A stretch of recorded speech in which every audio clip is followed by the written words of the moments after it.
My news hub here at Adib Saani in Kanda, Accra. The Ghana Immigration Service has challenged findings in a Shraj report which revealed that the service is the second highest bribe-taking institution in the country. The report, a collaboration between the Ghana Statistical Service and the United Nations Office on Drugs and Crime, further reveals that a total of 5 billion cedis was paid as cash bribes to public officials in 2021. But with the Immigration Service position on the log, how will this impact Ghana's anti-terrorism campaign? My colleague Komladu has been finding out. You see something, say something. It's been nearly 2 months since the National Security Ministry fronted an anti-terrorism Say Something, Say Something campaign. Even though the results of the campaign so far cannot be quantified, there remains a good number of people who have no clue whatsoever. There are a few others who feel the campaign is dead on arrival. I believe God is the one protecting us, and He uses man to protect us. So as long as they've been chosen by the government to protect the borders, there is some trust in them, even though there are corrupt men among them. It's a waste of our resources. Waste of our resources. Who should say something? What? Don't we have security people? I don't know, doing patrolling and stuff. I should say something and go and tell the world.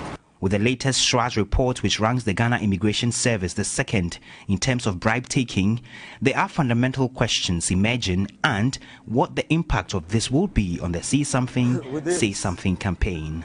If they want to let the law work, it will work. There are some people, they come in and they knew very well that this thing, if I get here, I will be stopped. But he will still come. He has the guts and the audacity to come.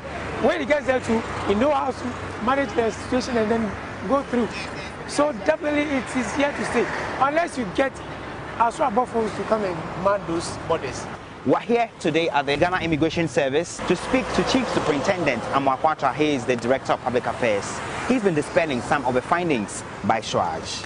We've not really gotten the details of the full report and how they arrived at the conclusions that they have made. We need to take time, look at allegation or case by case, and find out whether it is really an immigration officer who has taken a bribe or has misconducted himself or herself. We should not just take an isolated case and generalize it to let it look like immigration officers are corrupt and that they are the second on an index. No. And it also does not mean that our borders are going to be compromised and our officers are going to allow themselves to be bribed by terrorists to enter the country to cause any mayhem. No. Chief Superintendent Amwakwatra says the service takes a serious view of bribery allegations. An allegation is made, but then the veracity of it is not proven. So if our position is based on mere allegations, then again I'll say that for us as an institution, we will not take it fully true that we deserve where we have been placed. Because a lot of allegations came, we investigated, and most of them were found not to be true. And even the few that were true, we took action immediately by interdicting some of them and all that. For security analyst Adib Saani, the findings of Shraj cast a damning verdict on the nation's fight against crime. If officials are corrupt, what it means is if they see something, they would have to take something rather than say something or take action.